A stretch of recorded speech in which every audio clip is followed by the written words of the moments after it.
नमस्कार, आप देख रहे हैं सी न्यूज भारत और मैं हूं ऋषभ सक्सेना। वक्त हो गया है न्यूज बुलेटिन का।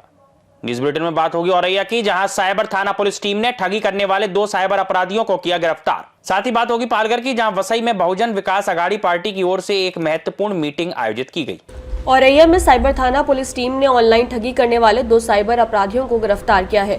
उनके कब्जे से 2 फर्जी आधार कार्ड, 2 मोबाइल फोन और लगभग 1,40,000 रुपए नकद बरामद हुए। यह गिरफ्तारी उस मामले में हुई जिसमें 18 नवंबर को एक शिक्षिका ने साइबर थाने में शिकायत दी थी कि अज्ञात व्यक्ति ने व्हाट्सएप कॉल कर सोना और हीरे के ज्वेलरी भेजने का लालच देकर पार्सल क्लियरेंस के नाम पर ऑनलाइन ठगी की कोशिश की। उच्च अधिकारियों के निर्देश पर गठित विशेष टीम ने तकनीकी और मैनुअल साक्ष्यों के आधार पर मुखबिर की सूचना पर आरोपियों को गिरफ्तार किया है। आरोपियों के खाते में ट्रांसफर की गई रकम बरामद कर उन्हें जेल भेज दिया गया।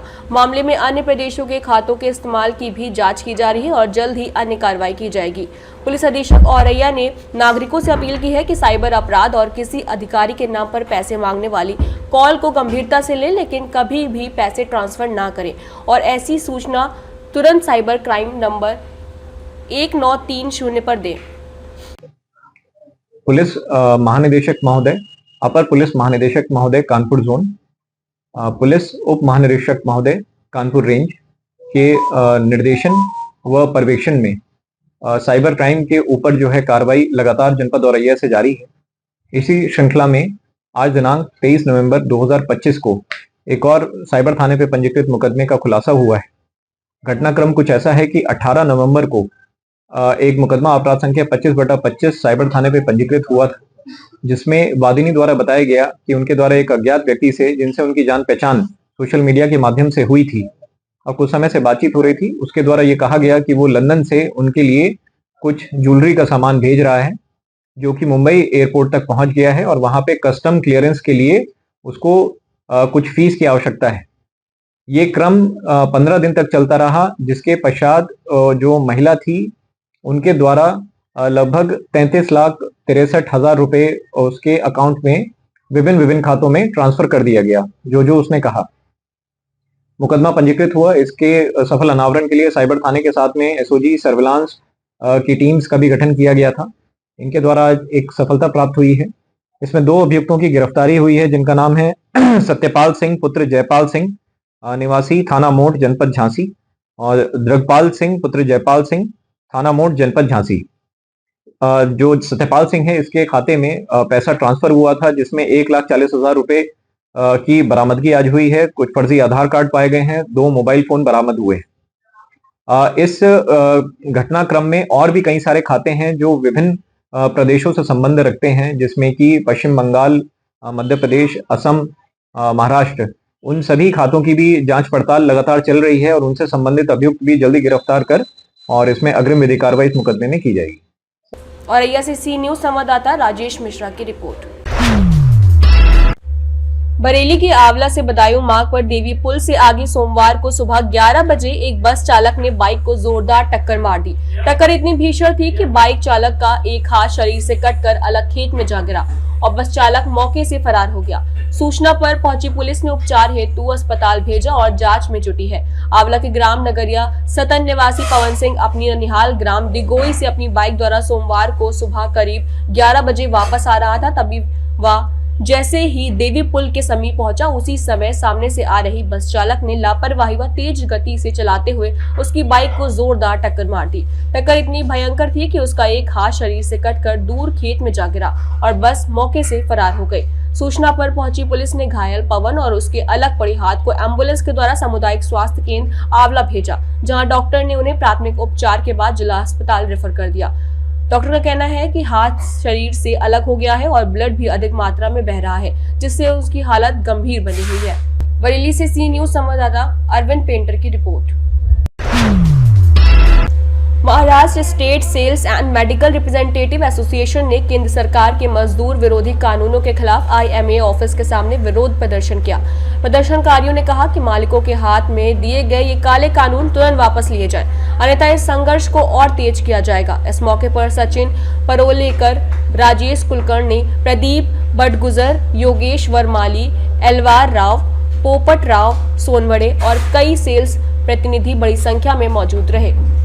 आज 21 नोव्हेंबर ह्या रोजी जे केंद्र सरकारने 4 काळे कायदे लेबर कोड जे इम्प्लिमेंट करण्याची घोषणा केली आहे त्याच्या विरोधात विक्री व वैद्यकीय प्रतिनिधी संघटनेचे 1.5 लाखांपेक्षा जास्त मेंबर 400 जिल्ह्यामध्ये आज आपला विरोध आणि प्रदर्शन करीत आहेत। हे 4 काळे कायदे मागे घेण्यात यावे ही आमची प्रमुख मागणी आहे। जे मालक दार्जिनी आहेत कामगारांच्या विरोधात आहे, जे 29 कायदे अस्तित्वात होते त्यांचे संपूर्ण अस्तित्व मिटवून हे 4 काळे कायदे मालकांच्या फायद्यासाठी, कामगारांच्या शोषणासाठी, त्यांचे असलेले न्याय हक्क मिटवण्यासाठी केले गेलेले आहेत। याचा पूर्ण विरोध आमच्या FMRI फेडरेशनतर्फे व इतर समविचारी संघटनांतर्फे आज आम्ही प्रत्येकजण रस्त्यावर उतरून करीत आहोत। हा विरोध हा पूर्ण भारतात जोपर्यंत हे केंद्र सरकार हे कायदे मागे घेत नाही तोपर्यंत हा विरोध असाच चालू राहील याची आम्ही सरकारला इशारा देत आहोत। या आंदोलनात आज संपूर्ण देशभरात अखिल भारतीय विक्री आणि वैद्यकीय प्रतिनिधी संघटनेच्या वतीने परवा जे श्रमसंहिता लागू करण्याचं आणि देशात असलेले 44 कामगार कायदे गुंडाळून नवीन श्रमसंहितेच्या नावाने मालक दार्जिना कायदे तयार करण्याचा जो घाट आणि निर्णय केंद्र सरकारने घेतला आहे त्याचा पुरजोर विरोध करण्यासाठी आज या ठिकाणी हे आंदोलन होतं आहे।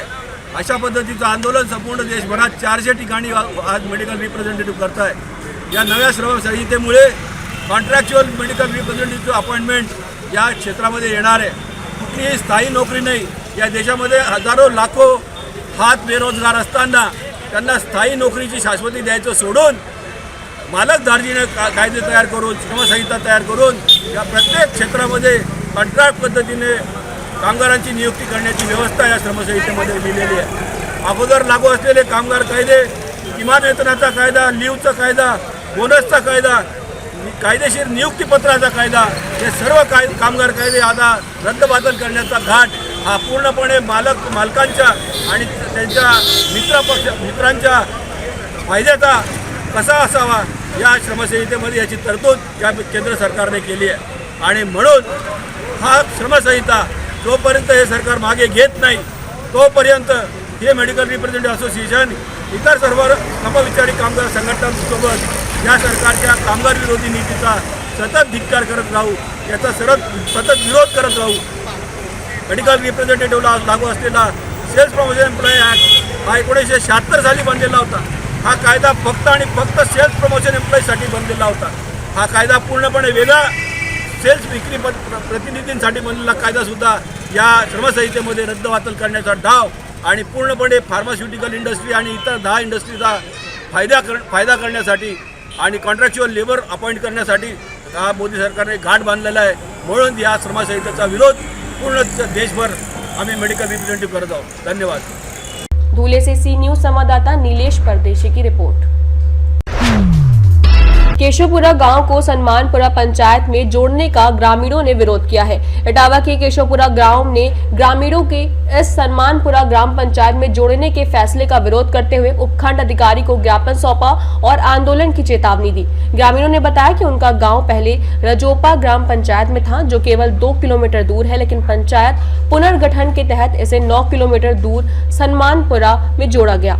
उनका कहना है कि यह निर्णय राजनीति और द्वेष के आधार पर लिया गया है। ग्रामीणों ने चेतावनी दी है कि यदि गांव को पुनः रजोपा पंचायत में नहीं जोड़ा गया तो वे सड़क जाम कर आंदोलन करेंगे। इटावा से सी न्यूज संवाददाता सुरेश कुमार पटेरिया की रिपोर्ट।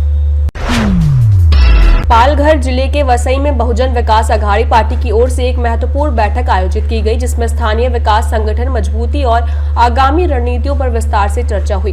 बैठक में पार्टी के पदाधिकारी और कार्यकर्ता बड़ी संख्या में उपस्थित रहे और क्षेत्र में चल रहे विकास कार्यों की समीक्षा करते हुए जनता से जुड़े मुद्दों को प्राथमिकता देने का संकल्प लिया। नेतृत्व ने कार्यकर्ताओं को एकजुट होकर संगठन के विस्तार और जनता की समस्याओं के समाधान के लिए लगातार सक्रिय रहने का संदेश दिया। पालघर से सी न्यूज संवाददाता इस्माइल खान की रिपोर्ट। फिलहाल के लिए न्यूज बुलेटिन में इतना ही। देश और दुनिया की तमाम खबरों के लिए देखते रहिए सी न्यूज भारत।